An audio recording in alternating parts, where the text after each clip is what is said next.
What's cracking? Alright, so you see from the title, we're going to talk about what might be the greatest hustle ever created. Okay, so here's a little notebook, right? Little notebook is worth what, 80 cents, right? Who knows? I don't know. So let's take one piece of paper out of it. If this is worth 80 cents, we think this is worth 80 cents, right? What is this single piece of paper worth? All right, now look, I'm gonna go on a little trip. I don't know how long it's gonna take me, but we'll get there. Back, I don't know how long ago it was. I read this in a book years ago in prison. And it was like, when I read it, I was like, damn. So, back in the days, um, people used gold and silver, minerals like that, or to that was currency, right? So if you had, let's say, just a, let's say you had 3 ounces of gold, right? Um, that's the only one, the person that could keep that gold safe for you, and basically for everyone in the village that you lived in back in those days, because this had to have happened in Europe or some shit. I don't know. Um, there's only one person that had something to store that in that nobody could get into, and that was the blacksmith, right? So everyone in the village would take their gold and their silver and take it to the blacksmith so that he can keep it safe and he can keep it where people couldn't get to it, right? And um, somewhere along the line, so what would happen was the blacksmith, you would give him your 2 ounces of gold or your 3 ounces of gold or whatever, right? And he would write down on a piece of paper, so and so has 3 ounces of gold, and he would sign it, right? And let's say you did business with somebody. To go to the blacksmith, pull out your gold, weigh it out properly to pay the proper amount to whoever you were doing business with was a hassle. So what you would do is you would get a piece of paper and you would write, I so and so am giving this person this many grams of gold. And you would sign it. And you would go to that person would go to the blacksmith and say, hey, look, however many ounces or however many grams of gold from so and so is mine now, right? And the blacksmith will keep track of that. Okay? And the blacksmith started to realize, okay, so I have, let's say the blacksmith is holding um, a pound, or let's just say 2 pounds of gold and a pound of silver in his safe, right? That belongs to people in the village. And people in the village are just passing notes around. I'm giving this much to this person, I'm giving this much to that person. But no one is taking their gold out. The gold ain't going nowhere, right? So somewhere along the line, you had a smart blacksmith that says, shit, these fucking people don't ever move this gold. I'm gonna start loaning.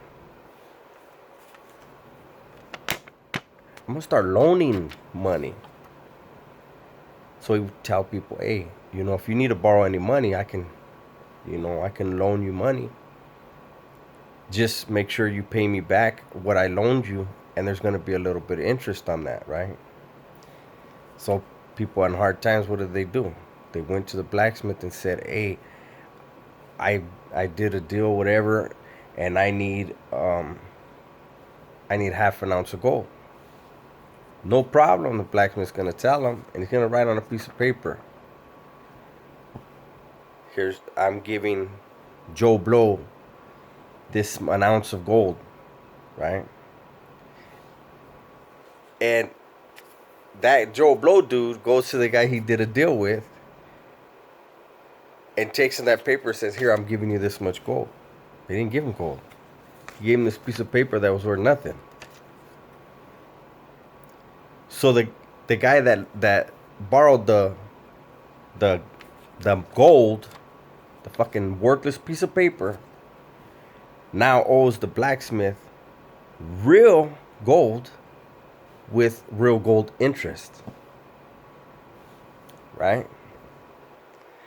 And that's the banking system that we have now. When you get paid, a lot of us, when we get paid, it's just a bunch of numbers that went from one computer to another computer. And we look in our account, we grab our phone and we look in our account, and it tells us we have this much in our balance, and we use our credit card. Right? What money did we actually get? Did we get a piece of paper that was worthless? We don't have no gold. We don't have something that money is actually actually valued upon, right? And we're paying all this interest, and we're pushing this worthless piece of paper around, and we're basically enslaved to that creation of the blacksmith. Um, all those years back, you know.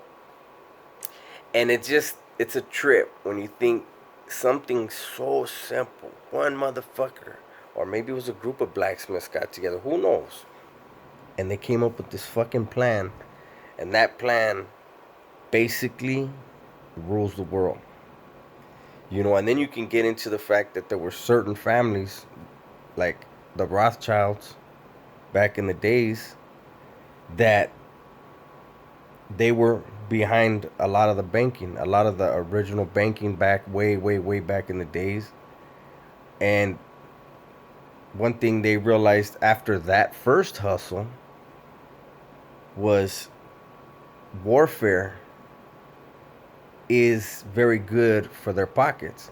And so the Rothschilds had families that they married into them, and they would use, so like they would be in France and they would get their family in Britain to instigate a war between the two countries, and they would tell both countries, "Hey, we'll finance you to fight."